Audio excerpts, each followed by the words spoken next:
Hello friends, આપણે સંસ્કૃત સાહિત્યનો પરિચય જોઈ રહ્યા છીએ અભ્યાસ 4, જેના અંતિમ પડાવમાં છીએ આપણે.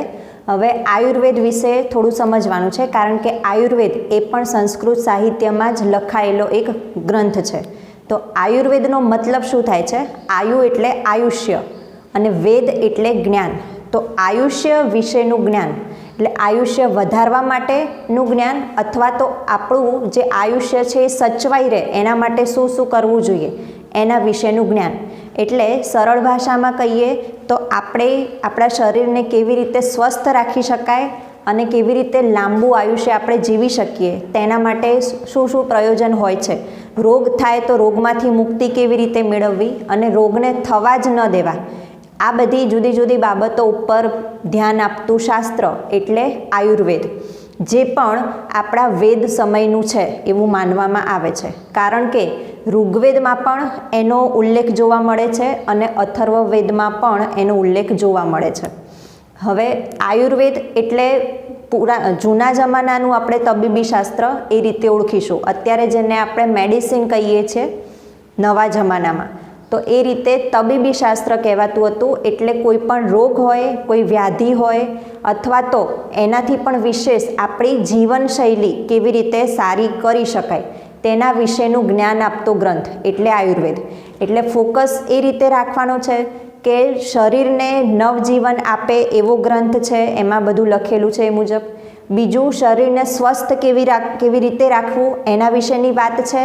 અને કદાચ જો શરીરમાં કોઈ વ્યાધિ થાય, કોઈ દુખાવો થાય કે કંઈ આપણને ઘા વાગ્યો છે અને એના સિવાય કંઈ રોગ થયા છે, તો આ બધી બાબતોમાંથી આપણે છુટકારો કેવી રીતે મેળવવો એ ઔષધિઓના ઉલ્લેખ એમાં કરેલા છે.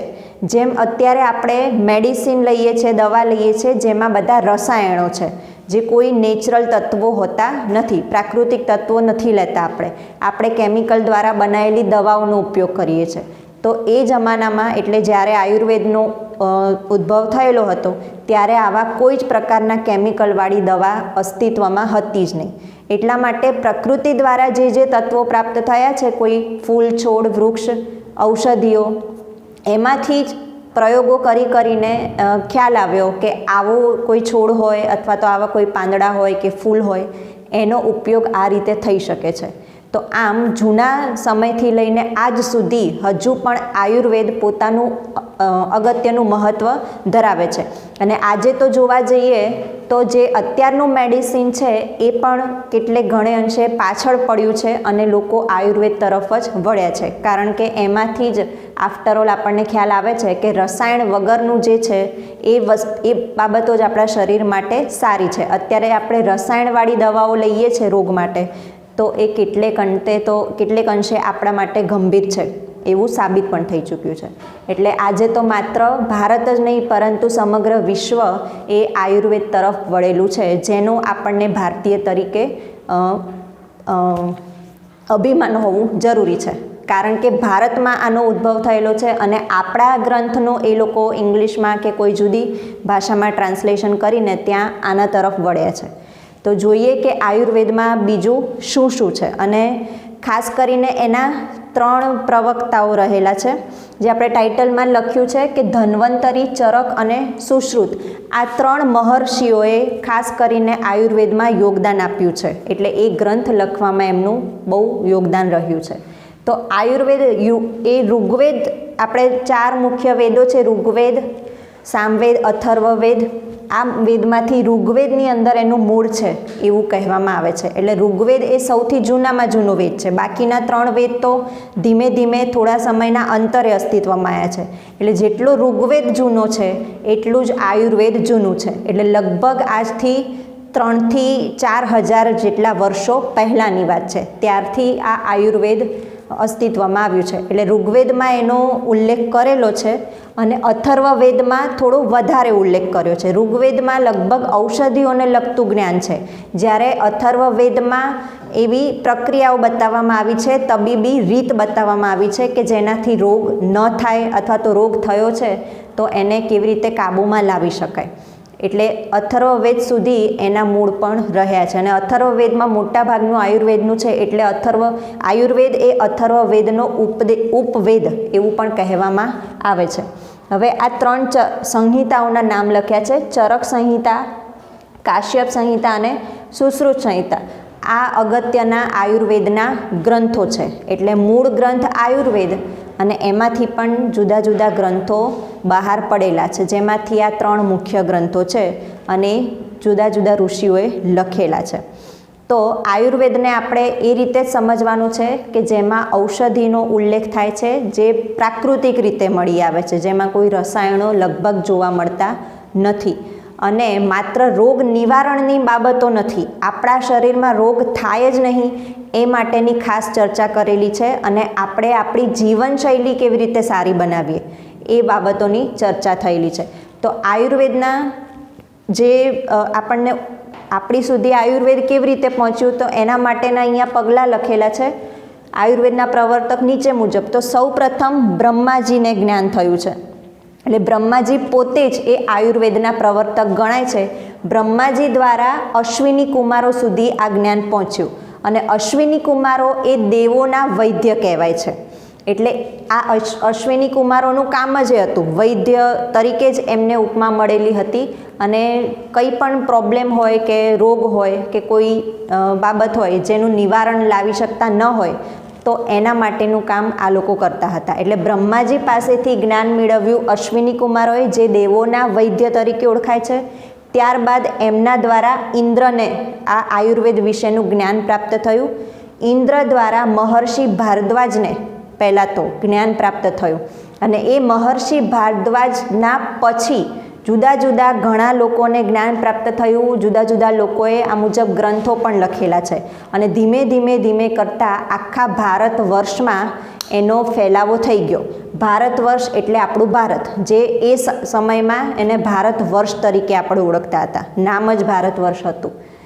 એટલે આવી રીતે આયુર્વેદ આપણા સુધી પહોંચ્યું છે. સૌ પ્રથમ બ્રહ્માજીને જ્ઞાન હતું, તેનું જ્ઞાન અશ્વિની કુમારો, ત્યારબાદ ઇન્દ્રને જ્ઞાન પ્રાપ્ત થયું, ઇન્દ્ર દ્વારા મહર્ષિ ભારદ્વાજ અને મહર્ષિ ભારદ્વાજ દ્વારા ધીમે ધીમે કરતાં સમગ્ર આપણા ભારત વર્ષમાં એ ફેલાયું અને ત્યાર પછી આપણને ખ્યાલ આવ્યો અને આપણે પછી આયુર્વેદ તરફ વળ્યા.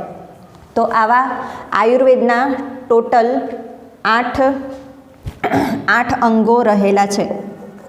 એમાંથી પહેલું છે શલ્યતંત્ર, બીજું શાલાક્ય, ત્રીજું કાય ચિકિત્સા, પછી ચોથું છે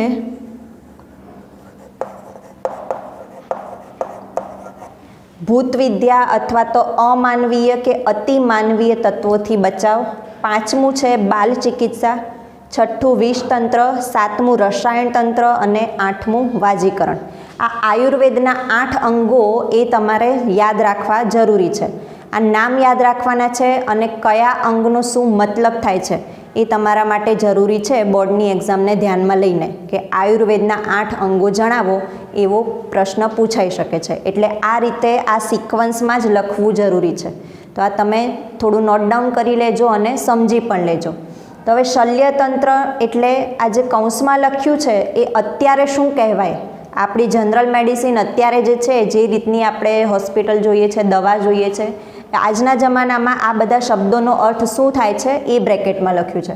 તો આયુર્વેદમાં શલ્યતંત્ર કહેવાતું હતું, જે અત્યારે સર્જરી કહેવાય છે. અને સર્જરી એટલે બધાને ખ્યાલ હશે કે કોઈ પણ ઓપરેશન થાય એને સર્જરી કહેવાય. કાપકૂપ કરવામાં આવે આપણા શરીરમાં એ સર્જરી. એટલે એ પણ જૂના સમયમાં હતું, જેનું નામ હતું શલ્યતંત્ર. ત્યારબાદ શાલાક્ય. શાલાક્ય એટલે શલાકા વડે કરવામાં આવતી ચિકિત્સા, જે આજના જમાનામાં આપણે ENT તરીકે ઓળખીએ છીએ. ENT કયા ડૉક્ટરનું કહેવાય, તો E ફોર ઇયર, કાનના ડૉક્ટર, N ફોર નોઝ અને T ફોર થ્રોટ, ગળું. એટલે કાન, નાક અને ગળું આ વિભાગના અલગથી ડૉક્ટર હોય છે, આટલા આપણા જે અવયવો છે એના.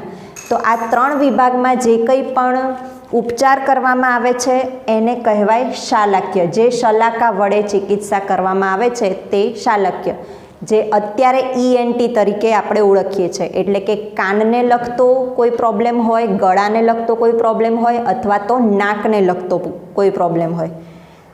ત્યારબાદ કાય ચિકિત્સા અથવા તો શરીરની ચિકિત્સા. ચિકિત્સા એટલે સારવાર, ટ્રીટમેન્ટ.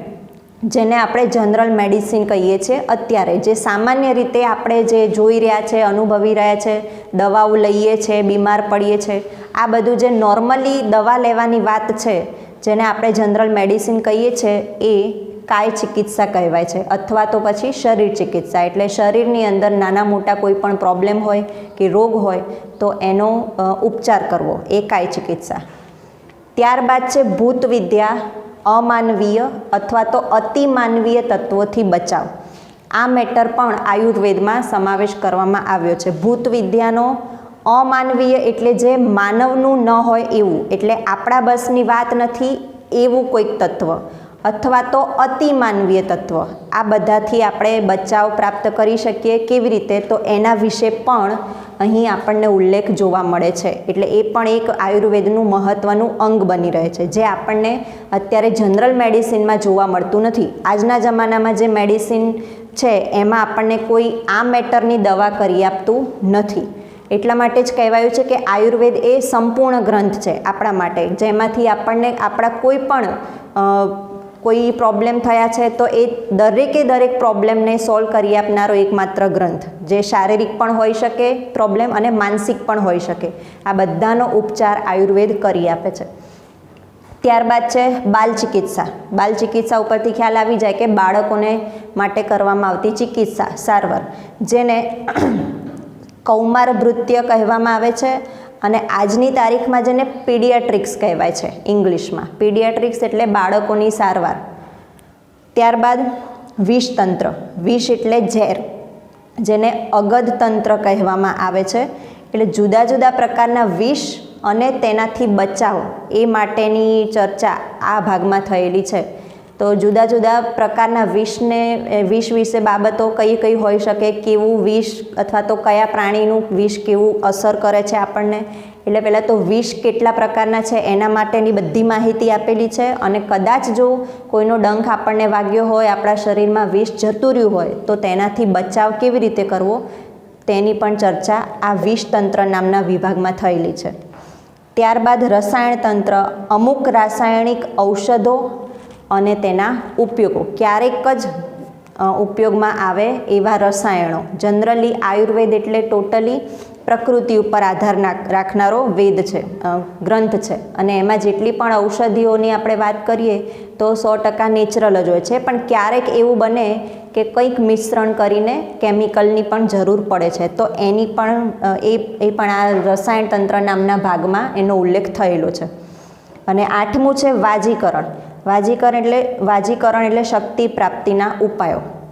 જુદા જુદા પ્રકારની શક્તિ હોઈ શકે છે, શારીરિક, માનસિક, બંને શક્તિઓનો અહીંયા ઉલ્લેખ જોવા મળે છે. એટલે આપણે આ છેલ્લો જે ટોપિક છે ભાગ, એના ઉપરથી એવું સમજવાનું છે કે એ કંઈ આ રોગમાં આવતું નથી, આ કંઈ રોગ નથી, પણ આપણું શરીર જેવું છે, બે રીતે આપણે આપણું કેરેક્ટર બનાવીએ છીએ, એક શારીરિક અને એક માનસિક રીતે. અને આયુર્વેદ જો તમે કદાચ 11મા ધોરણમાં ભણ્યા હોય તો પણ યાદ હશે કે એ કોઈ રોગનો જ નિવારણ એટલાથી સીમિત નથી રહેતું, એ આપણી જીવન જીવવાની શૈલી છે. તો જીવન જીવવું હોય તો એમાં આપણો શારીરિક ભાગ પણ એટલો ભાગ ભજવે છે, અને આપણો માનસિક વિભાગ છે એ પણ એટલો જ ભાગ ભજવે છે. તો આપણું જે જનરલ મેડિસિન છે એમાં માત્ર ને માત્ર શારીરિક ભાગ ઉપર જ મહત્ત્વ રહેલું છે, જ્યારે માનસિક ભાગ ઉપર કોઈ એટલું બધું મહત્ત્વ નથી. અને જનરલી કોઈ એક્સેપ્ટ પણ નથી કરતું કે આપણે આપણું જીવન જીવીએ છીએ, એમાં બંને જો પોર્શન ઇક્વલી સરખા નહીં હોય તો આપણું જીવન એટલું વ્યવસ્થિત ચાલતું નથી. જે આપણને અવેરનેસ સાથે ખ્યાલ નથી, એના માટેની જાગૃતિ છે જ નહીં આપણામાં. આપણે શરીર એટલે ખાલી રોગને કંઈ રોગ થયો હોય તો દવા લઈને મટી જાય એવું માનીએ છીએ, પણ ઘણા બધા રોગો એવા છે જે શારીરિક રીતે નહીં પરંતુ માનસિક રીતે ઊભા થાય છે. દર્દ આપણને શારીરિક રીતે થતો હોય છે, પણ એનું મૂળ તો એ ક્યાંક મનમાં રહેલું છે, મગજમાં. એવું આપણે આપણા વિચારો ઉપર કંટ્રોલ ના કરી શકીએ તો એના લીધે પણ આપણને નવા રોગ થઈ શકે છે. અને આ બધી બાબતો એ આયુર્વેદમાં ખૂબ જ ઊંડાણપૂર્વક લખેલી છે.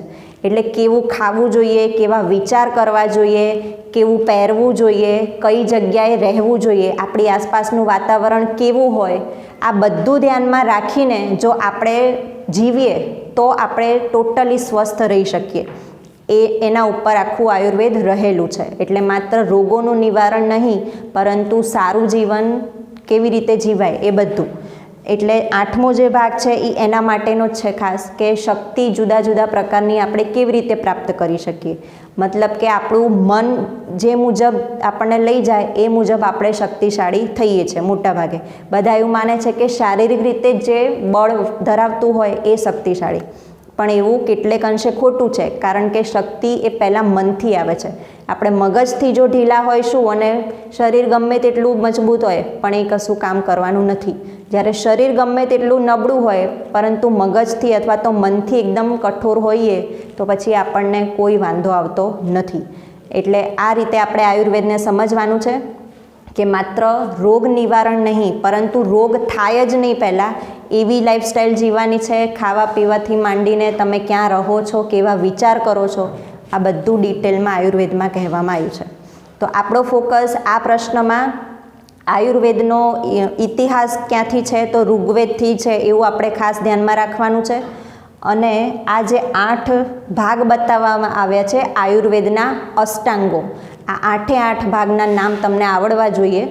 અને બ્રેકેટમાં હાલમાં એને શું કહેવામાં આવે છે એ લખેલું છે, તો એનાથી પણ તમે જાણકાર હોવા જરૂર છે.